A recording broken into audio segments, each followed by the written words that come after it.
I really appreciate you being here. We've seen some incredible things happening in the last couple of weeks with the situation all around the world. And I know there's been a lot of worries, a lot of things going through our minds. Tell me some of the experiences that you've been going through. Tell me some of the emotions that you've been feeling. I'll share some of the feelings that I've gone through in the last couple of days myself. There's been certainly some anxiety and some worries. There has been some stress, a lot of uncertainty. Even in the family, I can say that there's been tension between how to deal with this particular situation. A lot of people are worried. For certainly people who have lived and been brought up with a lot of comforts in their life, I think a lot of people have experienced for the first time some real difficulties. For the first time having to see supermarket shelves completely empty. That was certainly something that was worrying when I saw that. I saw so many people going through just stress around parenting, not knowing how to look after their kids for so many weeks. And I can't say that it's been easy for us as well. Our children have been home for over a week now. And so Harleen's been saying scared because there's no way to tell when it's going to end. Sheena Kaur is saying, I've been scared to go out. Certainly that's been some of the feelings that I've been going through my own mind as well. Worried that everything outside is contaminated, worried that every single person that I see has got the infection, has got the virus.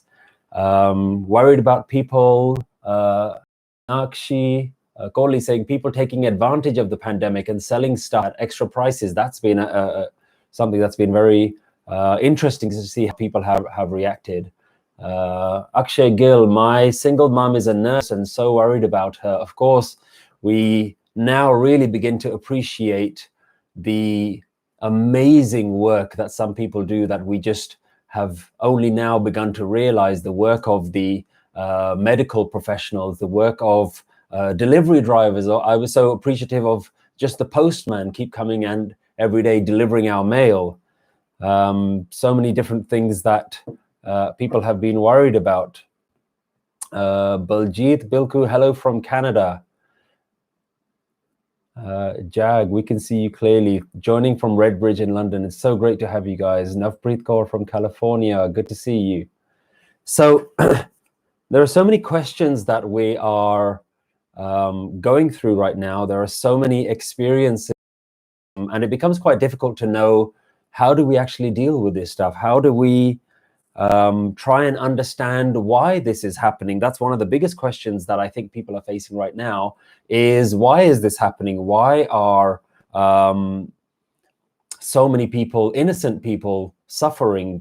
A question around suffering, and we released a video just the other day called Why Does God Allow Suffering? So these are the kind of questions. When will it end? A lot of people are wondering, when is the end going to come of this?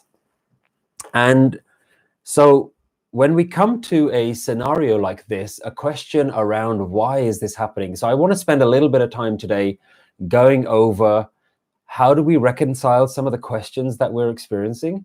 How do we work out how to deal with our emotions? How do we try and understand the bigger picture as well? So this first question around why is this happening?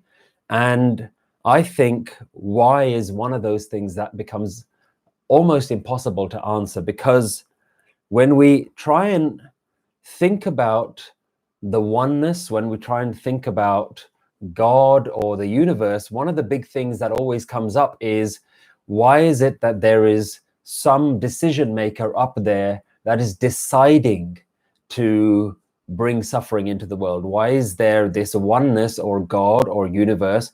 Why do they want these things to happen?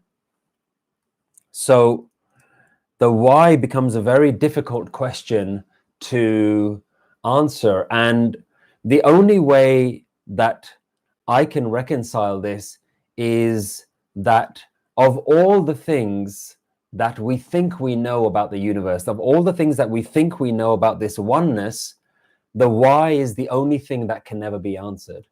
Because when we think about this oneness, we think about God almost as though there is a person sitting in the sky. And this is one of the things that I've tried. And for those of you who've been listening to me for a couple of years, you would have heard me say that there isn't a God sitting in the clouds. There isn't this decision maker. There isn't this man who has a white beard that sits and decides, today I'm going to be doing this thing. And one of the things excuse me, one of the things that I've been trying to do over the last couple of years is to try and change our understanding away from God being this man-like decision maker, this human-like character, and more to think about this oneness as though it is the very force of nature itself.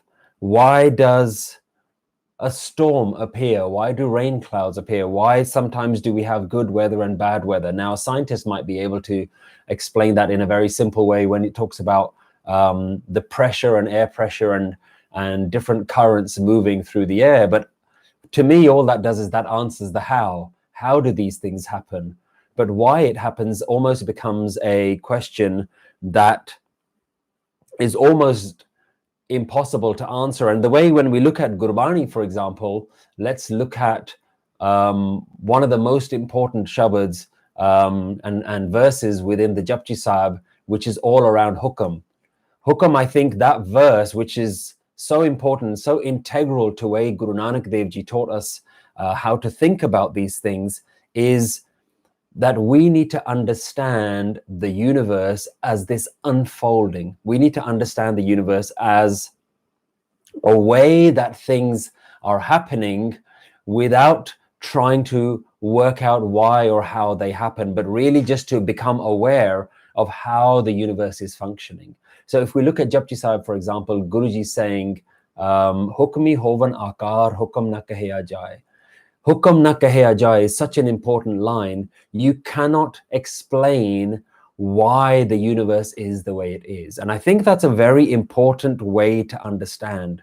We need to understand that once you get over this need to ask the why, once you get over this need to come up with who to blame or why to blame, the most important point now becomes, how am I dealing with this? Can I deal with this in the right way? And when you see so much calamity happening in the world, when we see so much difficulty happening in the world, when we realize how little control we actually have, that's when we need to start understanding, well, okay, it's happening now. It's here, it's happening. What do we do about it? So now I've been saying something for many years, and a lot of people who've been following my content for many years will know that the one point that I've said time and time again is, when difficult times happen in life, that's not the time to learn how to swim. Well, difficulties have happened now. This is the difficult time in life. These are the challenges that you've been preparing for with your meditation, with your spiritual practice, with your Gurbani, with your understanding of spirituality, with your own work on your own spirituality. You've been preparing for this time. This is the moment that we've been preparing for. This is the time to swim. Now is the time to figure out, am I capable mentally of overcoming this difficulty? Because really all the problems that are happening in the world come down to our mind. Am I able to deal with this stuff? So now is the time for you to work out, how do I swim across this? Forget the why, forget why Guru, and trying to work out why Guru is doing this. Forget trying to understand God. That is something that you can work out. Gurbani and Guru Nanak Dev Ji has said all the time, our minds are too small to be able to work this thing out. The reality is, how can I cross over? How do I swim over this ocean? What are the tools that I can use? And this is what we're going to be covering today. What are the tools that I can use when all else is falling apart? When the world is struggling, I think that there's only one thing that you can do right now. The most important thing that you can do now is to switch your mindset. When we've realized that we don't have control over how nature is controlling this virus, we don't have control over what other people are doing, we don't have control over how long is this going to last. The one thing that you do have is a change of attitude. How do I now change the way I perceive this? How do I now get into a position where I'm comfortable with what's going on? Because really, that's all it comes down to. Can you be comfortable? Can you figure out a way that you can be calm when everything seems to be falling apart? And so I want to introduce to you today a mindset that I think is going to be really powerful for you. And I'm going to give you an analogy. I'm going to give you an example of how you can think about this.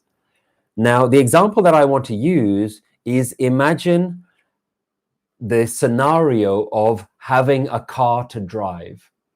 Think about what are the two ways that you have that you can have a car with you. I can only think of two ways that you can have a car. You can either buy a car with your money, or you can borrow a car. You can rent a car. You can give a little bit of money. And now think about, in your life, what kind of mindset do you have in terms of how do you think about your life? Most of us have been traveling through life thinking that we are the owners of this body, thinking that we are the owners of our life, of our family, of the loved ones, thinking that we own our possessions, our home, thinking that we own all the things that are happening around us, thinking that we are owed these things. Now think about the mindset of somebody who owns a car. When you own a car, you think, this is mine and I will hold on to it for as long as I like. Let me say that again. When you own a car, when you've bought it with your money, you think, I have this for as long as I like. Unless something happens which is outside of my control, like somebody crashes into my car or there's an accident or something, you have this mentality that you own your car. Now, the difference between somebody who owns a car and somebody who rents a car is the person who rents the car always knows that it doesn't belong to them. And I hope you can see with this analogy where I'm going. If you think that you are the owner of your body, if you think that you are the owner of your life, if you think you are the owner of your wealth, of your home, of your job, all this time you've been thinking wrong. All this time you've had the wrong way of looking at your own life. I want you all to now start switching your mentality to the mentality of someone who is renting life. You are renting your body. You've done nothing to buy this body. You did nothing to buy your health. You did nothing to buy your family. So the mentality that you have, that all of these things around you are something that you own, something that you control, is what is going to keep you in suffering as slowly over time, everything starts collapsing around you. And I don't mean to sound all doom and gloom. And I hope that all of us get through all of this troubled times in unscathed. I hope all of us get through these things without any problems. But I'm less interested in what happens, and I'm more interested in helping all of us try and work out, how am I dealing with this? What's the mentality that I can deal with this? And the mentality that I want you all to start switching towards is the mentality of someone who is renting your body. What is the mentality of someone who is renting your body? Every single day, you know that it has to be given back. Every single day, you know that your family, your house, your money, your job security, your health, your youth, every single thing must be given back and will be taken back at some point. Whether it's in the next couple of days, whether it's in the next couple of months, whether it's in 100 years from now, We don't know how long we're going to live. But have this mentality now that everything that I have does not belong to me.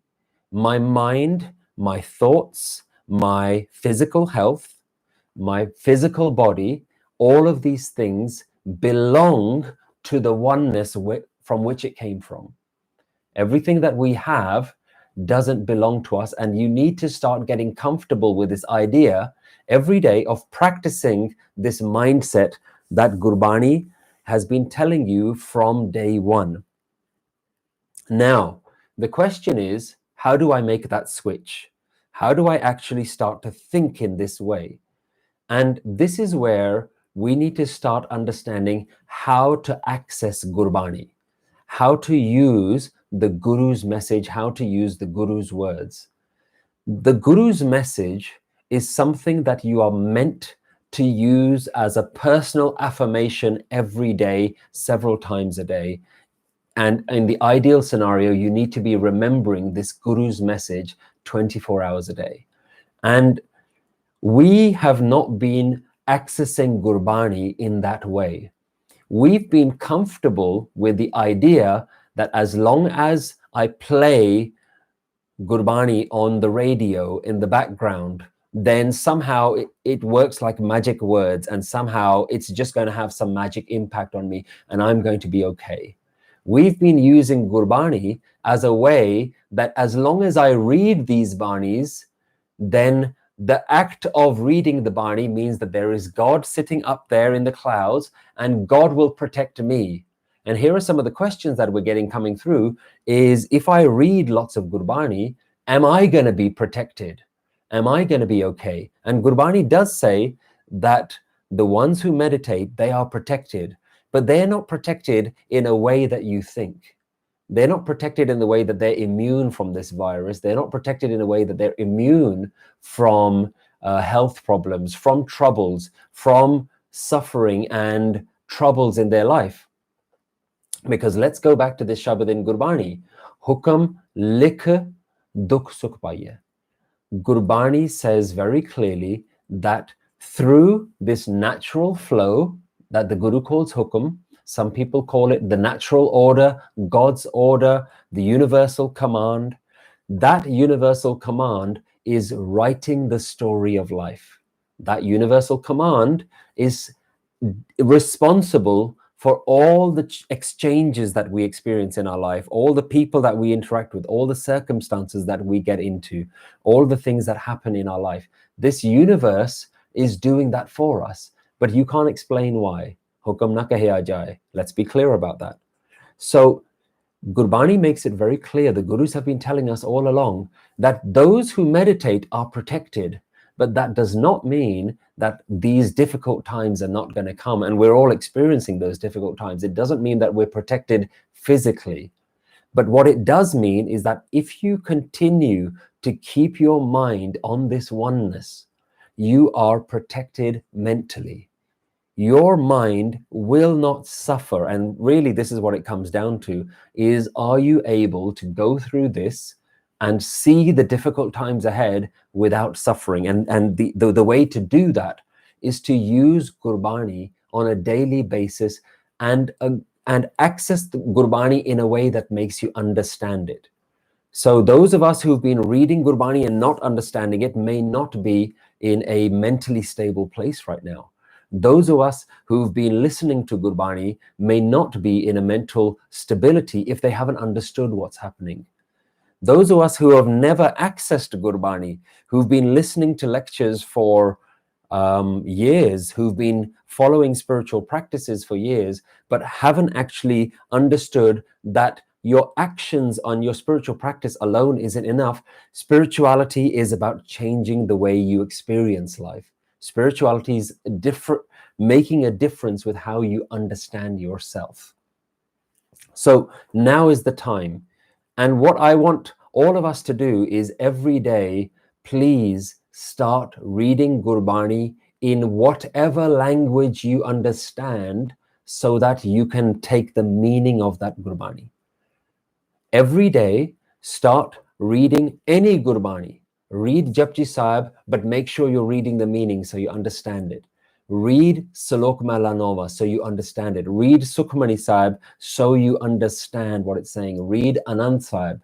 Practice that way and use Gurbani as personal affirmations. What do I mean by personal affirmations? Well, we're all familiar with affirmations that all of these life coaches around the world are telling us to use, which is about changing your subconscious mind, changing your understanding for your personal benefit. So if you want to be rich, you have affirmations that says, I'm already successful. So you change your mindset. And that's fine for achieving worldly things. But what I'm saying is Gurbani needs to be understood as spiritual affirmations. Understand that Gurbani has been written as a medicine.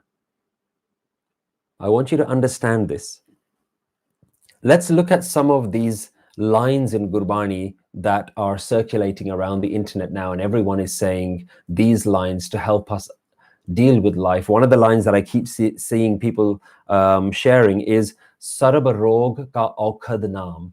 All diseases have a cure, which is Naam. Naam is the medicine of all diseases. And people are using this as a way to say, as long as you read Gurbani, you won't be infected by this virus. Now, I don't know whether Gurbani has this magical power that stops you. Some people believe they do. I'm not sure. That's not my personal experience. I'm not here to say whether that's right or wrong. But I have a way of understanding this line of Gurbani, which means that it's not just about the physical virus. Now, bear in mind that we're all worried about this virus. We're all worried about getting ill. But I want you to understand something. Guru Nanak Dev Ji makes it very clear, every single human being is already infected. Every human being already has an illness inside them. And this is where Guru Nanak Dev Ji traveled all around the world, and he said, everywhere I look, I see people who are rogi. Guruji even says, Sansara rogi, the whole world is infected. So what's the rog that Guru Nanak Dev Ji is talking about? Haumai dirag rog hai. We are all already infected. We're infected with our attachments. We're infected with our wrong thinking. We're infected with our ownership mindset. The mindset that we have, that we are in control of life, that we own our body, that we own all the things and everything that we have, we're entitled to it and we're supposed to keep it. Guruji says that's the wrong thinking that you've had all along. So, Sansara Rogi, Naam Daru. Naam is the new way of thinking that you need to bring into your life. Naam is the way of thinking that says, I am not the owner of my body. I am not the one that's in control of life. I recognize that Naam is in control. I am not in control. Hukam is in control. The universe is controlling what happens in the universe. The only thing that I have is, can I change my mindset? Sansar rogi naam daru. Mail lage sach bina. Without this true way of thinking, without this correct way of thinking, you are infected. You are holding on to some disease, some dirt, something that is not going to be good for you. So Guruji is saying time and time again, we need to change our way of thinking. So first and foremost, understand this. You and me are already ill. If you understand that you're already ill, the question now becomes, what is my illness and what is the cure? What's the illness? We've already talked about. Our illness is the wrong way of thinking, the ownership mentality. The cure is Naam. Look at the Gurbani that talks about medicine as the Guru. Mera Ved Guru Govinda. My doctor is the Guru. Har har naam aukhad mukh deve.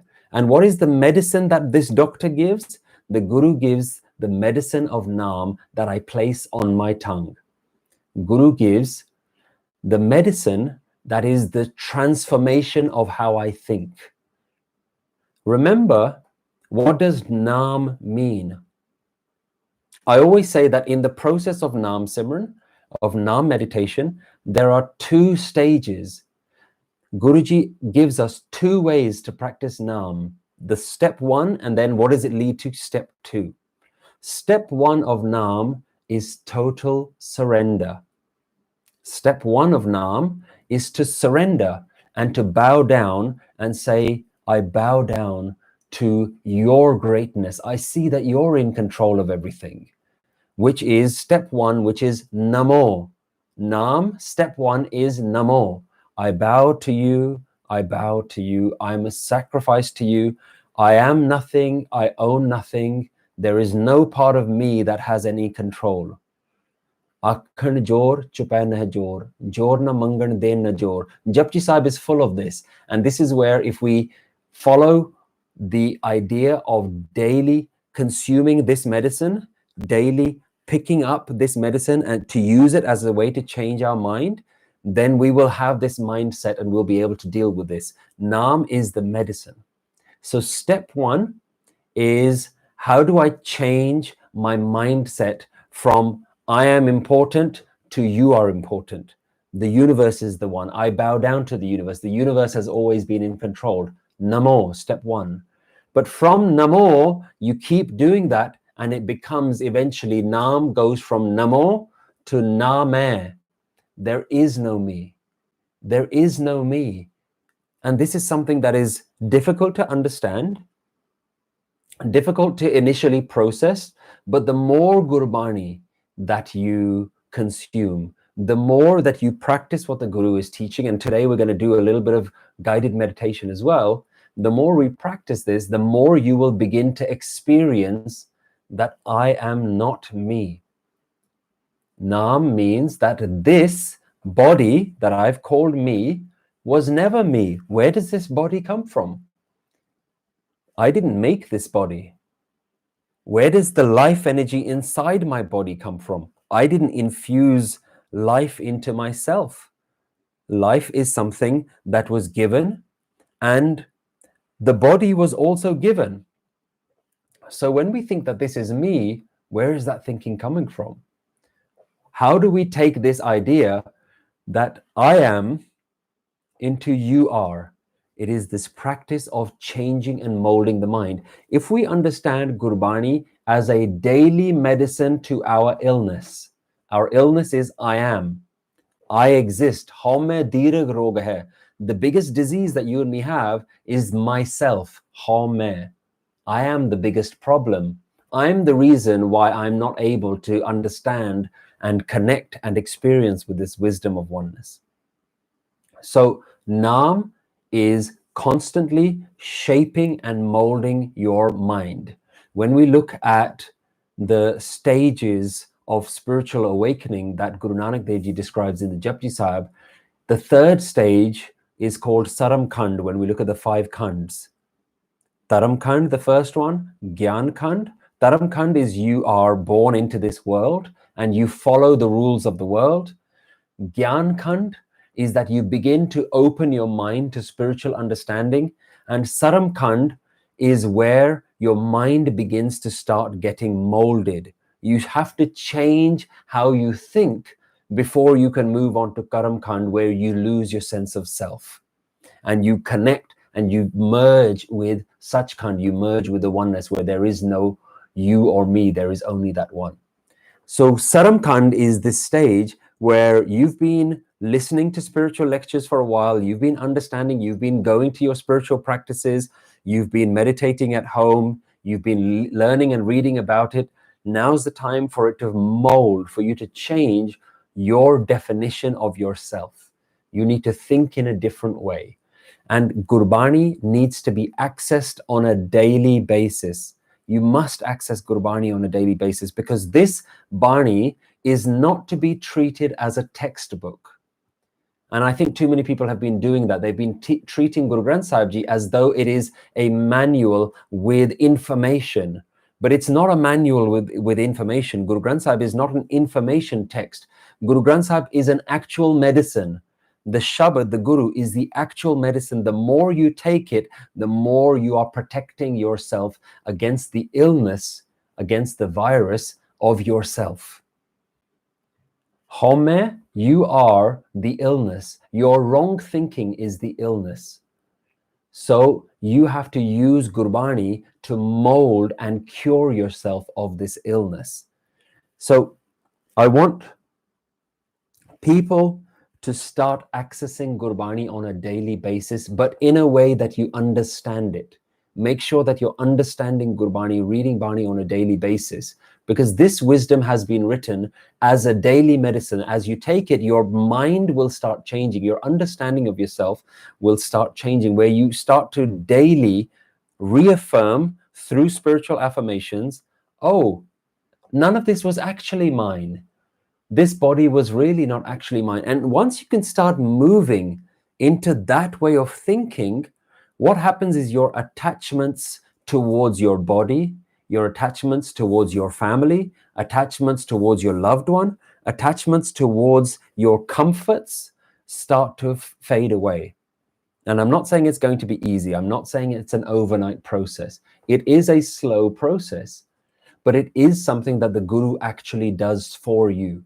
As you start consuming the meanings of the Bani on a daily basis, it will start to transform your way of thinking, and you'll start to become more comfortable with difficulties.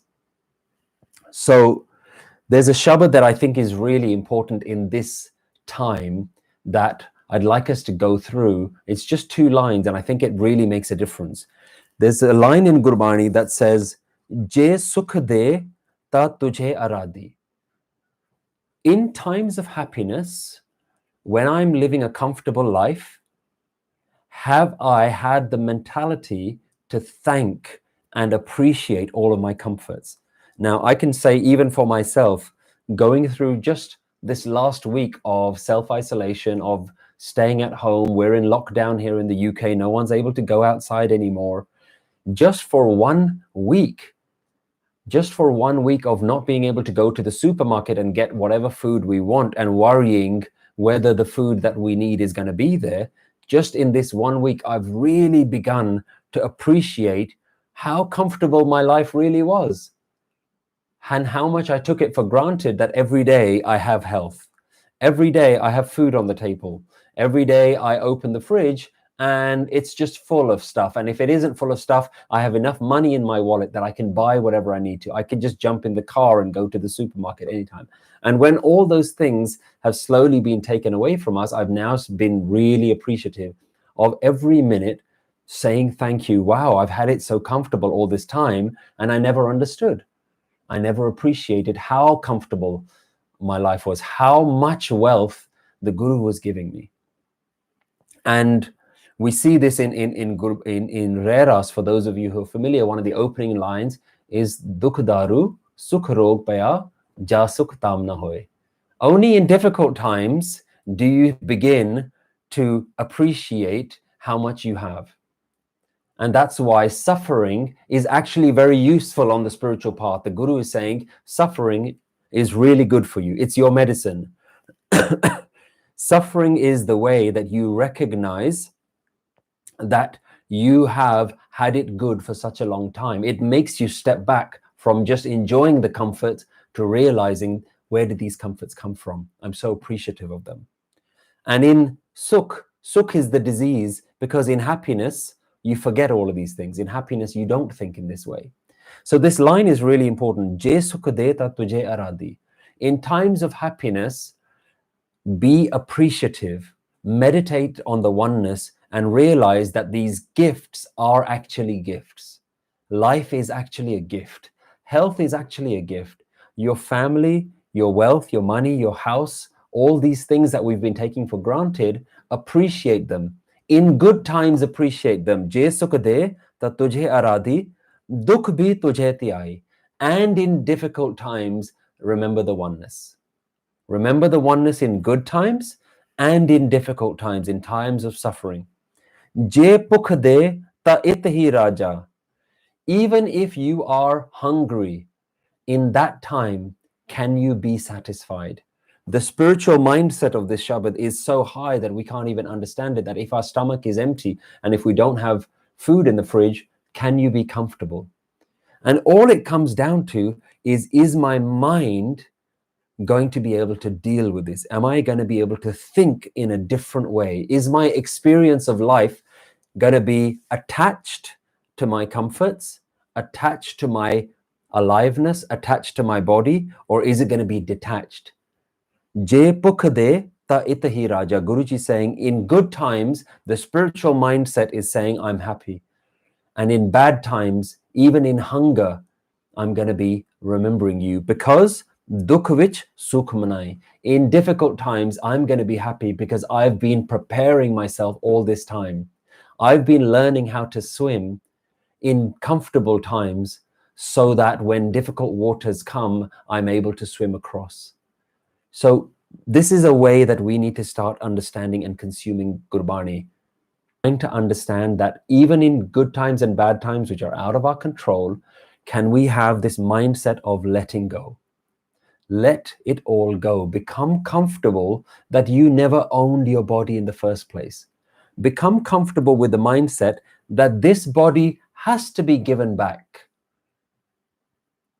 Let me make that clear. You have to give your body back. It was always on rent. You always had this borrowed. This was always going to be a gift that you had to give back, and you just never appreciated it. So every day now, start changing your mindset that says, this body belongs to you, and I understand that you can take it back at any time. My parents, my brothers, my sisters, my friends, my husbands, my wives, my children belong to you. And I understand that at any time, at any moment, you can ask for these things back and you can take them back. Let's go back to the analogy of renting a car. When you rent a car, you know you have to give it back, and you look after it knowing that it doesn't belong to you. The only difference with that analogy is that when you rent a car, you know how long you have it and you know when you need to give it back. When you have a body, when you have a family, when you have friends, when you have comforts, when you have food in the fridge, you don't know at any time it can get called back. At any time, the owner of this vehicle can ask for it back. And you need to become comfortable every moment of every day with this new mantra of this is yours. And this is something that I've been practicing, and it's been giving me a lot of comfort in the last couple of days alone. For those of you who know me, they know that the mantra that works very well for me, that I've been saying for years, is this is you. This belongs to you. This is you. This is you. This is not me. I don't own this body. I am not. But I've slightly changed it just in the last couple of days because it's given me a different way of appreciating it. My mantra right now at every moment is this is yours. This body is yours. Think about this.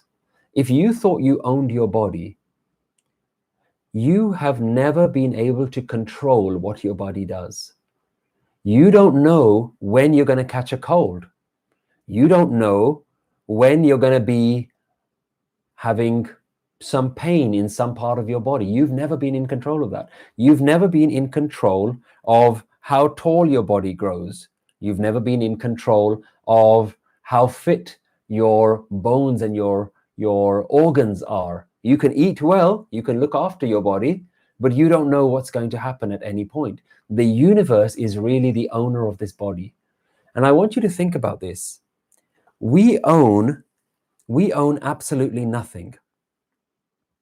You don't even own a single breath. Every breath that goes into you has to be returned. You can't even take a single breath and say, I'm going to hold on to this breath. Every breath that goes in has to be given back to where it came from. It came from the universe. It was a gift from the universe. That one breath that you breathed in, that breath was a gift.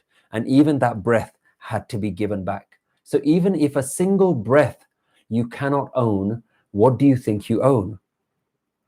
You cannot even own a single day. Think about when you had a great day in your life, the best day that you ever had. That day had to be given back. You can't hold on to that day. You can have a memory of that day, but you can't own that day. So you can't even own a breath. You have to give that breath out. You can't own a day. You have to give that day in. At the end of the day, it goes away. Sunrise turns into sunset. So no part of your life is yours. And when you become more and more comfortable with the idea that this is yours, this body and life belongs to the oneness. It has never belonged to you.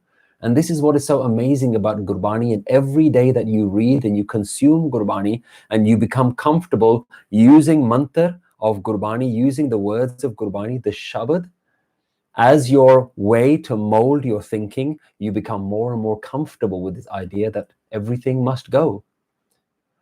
Everyone that has come into this earth was born to die. Sabna marna aya. Everyone has come here to die. Another way to think about it is every body that has been born must be returned because it's on rent. So you need to become comfortable with the idea that this body doesn't belong to you.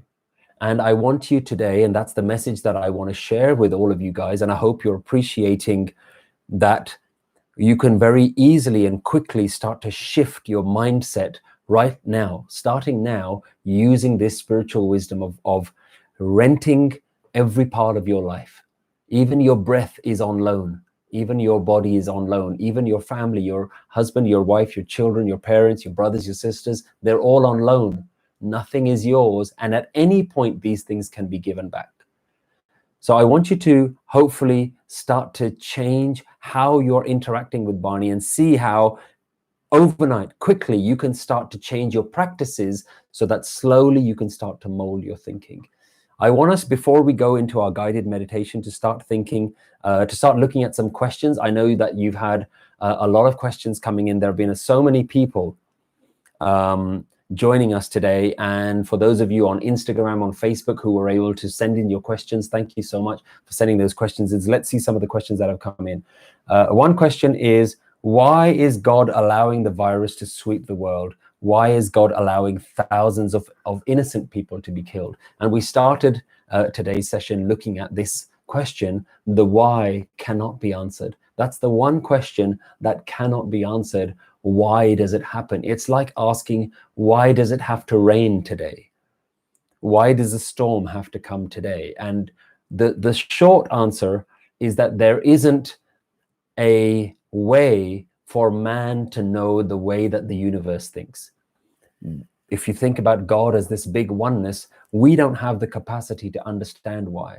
And I'm sure some people will look at this answer and say, well, that's a bit of a cop-out. Like, if you are the people that are supposed to be teaching us and helping us about this God, then why don't you tell us how God thinks? Well, do you really know what God is? I have a very comfortable understanding of God for me. For me, God isn't a man in the clouds who made a decision to do something. God is a set of unfolding practices, and we cannot see the bigger picture. Think about the scale of just the planet Earth, or our solar system, or the entire galaxy, and galaxies upon galaxies. Think about all of these things. Are you able to comprehend how all of that stuff works? We can't understand how that stuff works. Now, the question is not, why is this happening? The question is, it's happening. Why am I not comfortable? That's the bigger question that you need to be asking yourself. In difficult times, why am I not comfortable? Why am I suffering? That is the thing that you can do something about. Because even if I gave some answer as to why the universe is doing this, why God has done this, that doesn't change it. It doesn't make any difference. If you come up with some answer that says God is punishing lots of people, then it just raises more questions. Well, why is God punishing you? Why is God punishing us for our past lives? Are we being punished for something that we did in our past lives? Is this our karam? And for me, the why is not a useful question. Why it's happening doesn't really help us. The question that's more useful is, why am I not comfortable? Why is my mind struggling to accept the will of the universe? Why is a bottomless pit a very nice way of putting it? Knitting Yogi, thank you so much. Why is a bottomless pit? And it's a way to trap the mind in. That's a very good way of understanding this. So Manjeet Singh, judge, has said, I don't have fear of death, but I do have a fear of suffering. How do I deal with that? So the question is, how do I deal with my suffering? Suffering is only down to one thing. If you understand suffering as being resistance, when something difficult is happening in your life, you can talk to lots of people and somebody will tell you, just get over it. And you say, I don't know how to get over it. I don't know how to think differently. But if somebody says to you, stop resisting, then it becomes something that you can do about. So you can do something about that. Your suffering, it really comes down to how much am I resisting what is happening right now? Am I resisting all of the difficulties? And this becomes, I mean, it's easy for me to say it. I can say it because I'm not going through any health issues right now. But right now, if you're going through some health problems or any things like that, where you're physically in pain, it's not easy to not suffer. But pain in the body is not the same as pain in the mind. Pain in the mind is your resistance. The more that you are able to let go, the less you will suffer. The more you're able to practice this idea that whether it is good or whether it is bad, it is not mine. It belongs to the universe, and the universe must deal with it. Total surrender is the mindset that Gurbani wants you to get into. How do I totally surrender? And the only way to totally surrender is to start understanding that my mindset is the only thing that needs changing. When you let go and stop resisting even the difficulties. I mean, look at it's so important for us to mention the difficulties that the Sikh community are going through in Kabul right now. This atrocity that happened a few days ago with the terrorist attacks at the Gurdwara in Afghanistan. I mean, we can't even begin to understand how harrowing an experience that must have been for the people who were there. How frightening to see your loved ones being attacked in that way, and life just ending so suddenly, so unexpectedly. We can't even imagine the suffering that they're going through. So people are going through some real difficult times right now. I'm saying this time and time again because I want you to really take my words on board. The more that you can access Gurbani as a way to start understanding that my mind needs to change, starting now, my mindset needs to be different. I need to have a different way of thinking. That way of thinking is, this is not my possession. The more that you can let go, the more that you can stop resisting what's happening, the calmer and more peaceful you'll be. Another question that's come in on Instagram is, at which point does losing one's Haumai and detachment become giving up? So at what point does it become giving up when you are losing your Haumai, your ego? When you start detaching yourself from the world? I don't think that detachment is giving up. I really don't think it's giving up. I think it is living life to the fullest.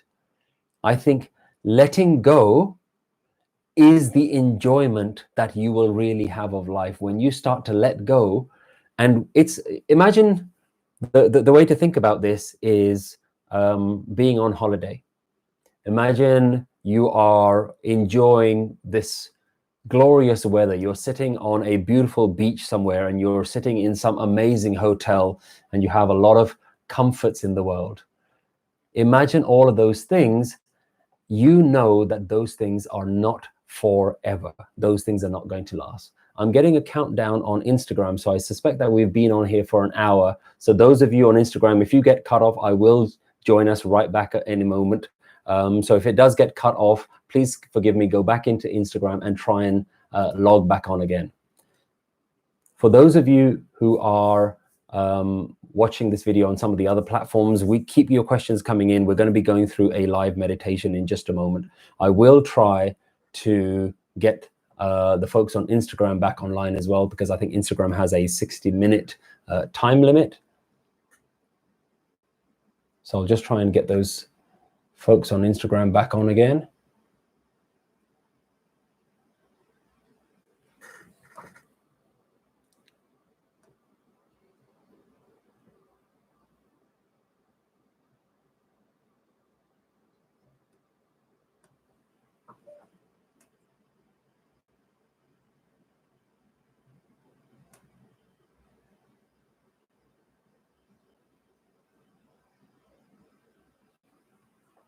Hopefully we will now have more people on Instagram joining us. So I'll just take one or two more questions. So the last question that we had was, when does detachment become giving up? And I gave the example that detachment was like going on holiday. You know that when you're on holiday, you're not there forever. You know that you're there temporarily enjoying those things. You will enjoy your holiday more knowing that today's my last day. I really have to make the most of it. So letting go of your sense of attachment and ownership of yourself. Remember, Haumai and attachment and ego really just can be translated into ownership, that I own this body, I own this life. This life is something that belongs to me. And Gurbani says time and time again, you're not the owner of this. Let go of that idea. So when you start to let go of the idea, you will enjoy life more. Every moment becomes a gift. Every moment becomes something that you treasure because you don't know when it's going to go again. Every breath now becomes something that you can sit back and just enjoy. The breath itself becomes something, especially if you're using breath with Naam, with a Shabad, where you're acknowledging that this is a gift from that oneness. The oneness is breathing in and the oneness is breathing out. It's really nothing to do with you. That enjoyment becomes so much more. So I don't think it's a negative thing. It doesn't feel like giving up. It feels better. It feels like joy and euphoria. And these are all the kind of words that the spiritual masters and the gurus and the enlightened ones have been telling us all along. So one more question. Does God want us to suffer? And if so, why? Can't God stop the virus? And again, this is again a similar question around, why is God doing it? Can't God stop it? And those of you who've been listening to me for a number of years will know that I just do not take this human version of God to be the reality. I don't see God as a man sitting in the sky making all the decisions. And I think that way of thinking is something that we've borrowed, what I call Judeo-Christian thinking. This is a way that's been we've been made to think in this way by translating Gurbani in this way, understanding Gurbani as this decision maker who decides to make everyone suffer. And even if we do think in that way, Gurbani is clear on this idea that why the universe chooses to do something is not within our understanding. Now, I think where it becomes quite difficult is we then don't know how to deal with a God like that, because our understanding of God has always been the good guy, the good God, the God who always gives us good stuff. If we pray to God, if we remember God, surely God will give us the good stuff. But when we look at Gurbani, Gurbani has been telling you all along, God is the controller of everything, not just the good stuff. Look at Jap Sahib, where the Guru says, Namo Sarva Karta, Namo Sarva Harta. I bow down to the creator of everything and to the destroyer of everything. The God that we've been understanding has been a good God, the God that only gives good stuff. But no, this is the controller. This is the one that does everything, the universal power that is in control of all creation and all destruction. Now the question is, can you bow down to that kind of God? Can you surrender to that kind of God who is the giver of everything and the one who takes everything away? Why? Because this is the one that owns everything. Your life is on rent. Nothing is yours. Don't see God as negative, evil, bad, just because God takes back what was rightfully his in the first place. Just because the universe decides to take your body away or to take members of your friends or family or your loved ones away, that doesn't make God the bad guy anymore. That makes you're thinking wrong. You understood God as the giver of gifts, and you didn't understand God as the one who lets you borrow gifts for a while, but must always take gifts back as well. When you understand that you are the borrower, you are the guy renting, then you have no problem with giving it back, because you always knew right from the beginning that God was the one who was going to take it away. So thank you so much for your questions. I want to use the last few minutes to try and just help all of us get an understanding of what meditation we can do, and maybe even do a quick few minutes of meditation so that you can start to become comfortable with practicing. And I know a lot of you are questioning, what meditation can I do? What can I actually do? Remember, Gurbani is a meditation as well. Consuming the wisdom of Gurbani is a meditation as well. But practicing what the Guru is saying is also a meditation.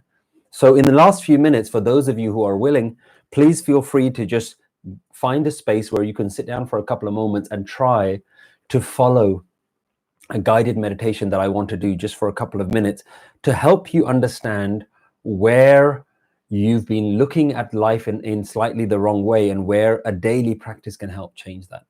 So join us all together. Find a way to just sit in a comfortable position if you're able to. If you're walking or you're driving or you're somewhere else or you're not able to do it right now, we will make all of these videos available online, so feel free to come back a little bit later and to try it out as well. But a practice that you need to get comfortable with, as well as reading Gurbani, is sitting with yourself. Sitting quietly with yourself and practicing using Gurbani as affirmations, using Gurbani as a way to change your thinking. So the way that you can do that is if you just spend a few moments getting quiet, finding a quiet space,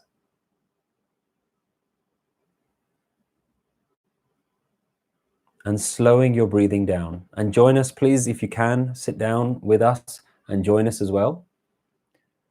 Try to bring your awareness to your breathing and just slow your breathing down. If your mind begins to wander, you'll very quickly become aware that your mind is always trying to distract you. Your mind always wants your attention, but you don't have to give your mind and your thoughts attention all the time. And the way that you can step out of your mind is to just bring your attention onto something else. Slow your breathing down.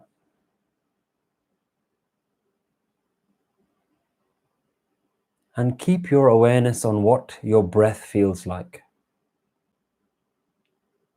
Bring your attention to the sensation of breath moving into your body and moving out again.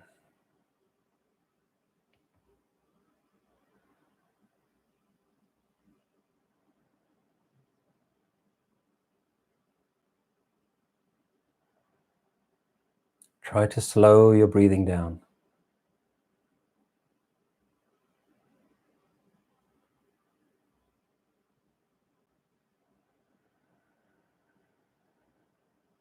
Notice what it feels like when your breath is moving in slowly. And notice the feeling of your breath moving out slowly. Try to keep your awareness on your breathing. Your mind will try to distract you. Your mind will try to speak and tell you, this feels right, this feels wrong. Some people will be thinking, I've not done this before, this feels too difficult. Some people will be thinking, where is the Gurbani? Why is he not using mantar? Why is he not using Shabad? These are all voices and distractions in your mind.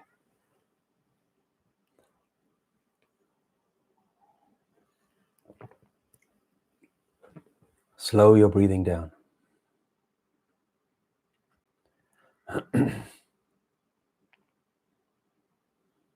Notice how your mind wants to be distracted. And this is where all pain and suffering comes from. This is where anxiety, panic attacks, stress comes from, is us listening to our minds all the time and not knowing that we can step out of that, not realizing that we don't have to listen to our mind. And if we practice not listening to our mind for a few minutes every day, we'll become better at it.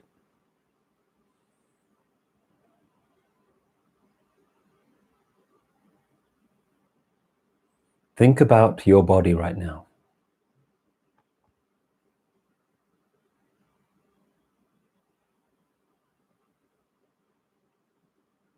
Think about how healthy you've had a body for so many years, so many decades you've had a healthy body. Become comfortable with the idea that your body is on rent. This body is not yours. You might even say that to yourself. This body is not mine. This body does not belong to me. This body is yours. This body is yours.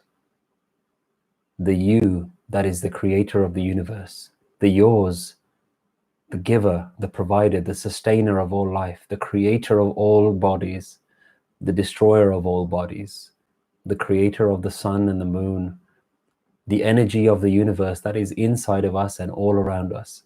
This body is yours. This health is yours.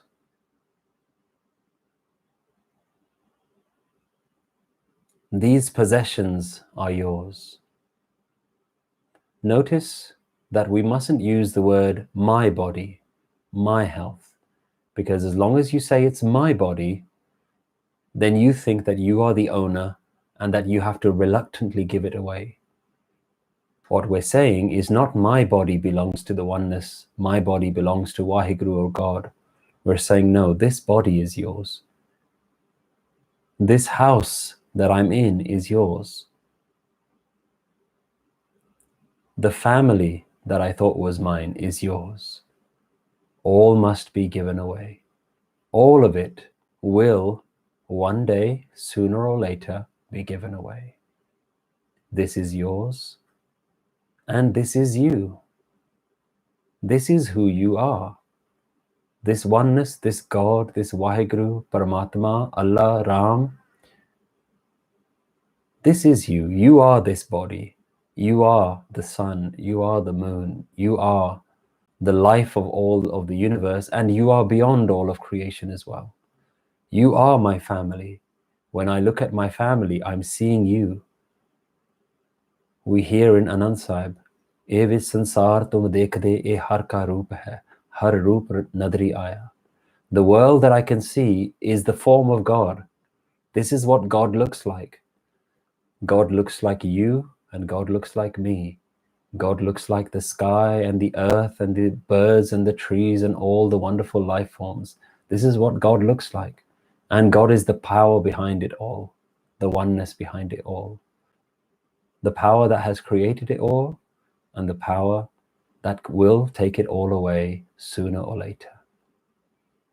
Become comfortable with this mantra. This is yours. This is yours. This is yours, and this is you. Whatever you choose to do is what is going to happen.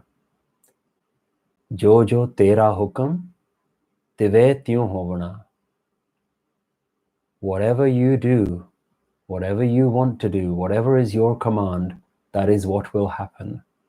All I must do is surrender and bow down and become comfortable with your control and surrender my idea that I have control. Practice this for a few minutes every day, slowing your breathing down, keeping one mantra, keeping one shabad, one idea, one phrase, one line of Gurbani in your mind, and you'll notice that you're now controlling your mind. You're not allowing it to get scattered all over the place. You're bringing it into one place. And when you keep your mind in one place, all the worries that comes with the mind start to disappear and fade away. And when you're ready, feel free to open your eyes. I hope that you can all see that this is something that is so powerful and so useful to do. Something that becomes immensely powerful to us. There's a question that's coming in from Lakhvinder Singh saying, what naam should we take and at what time? I say that the universe has no name. Guru Gobind Singh Ji calls the oneness Aname. So any mantra will do. If you're comfortable with Waheguru, use Waheguru. Any mantra will do. And at any time of the day, as much as you can do Naam Simran, at any time of the day, please do it. Please start becoming comfortable, because what I've been saying for years, that this is how you learn to swim.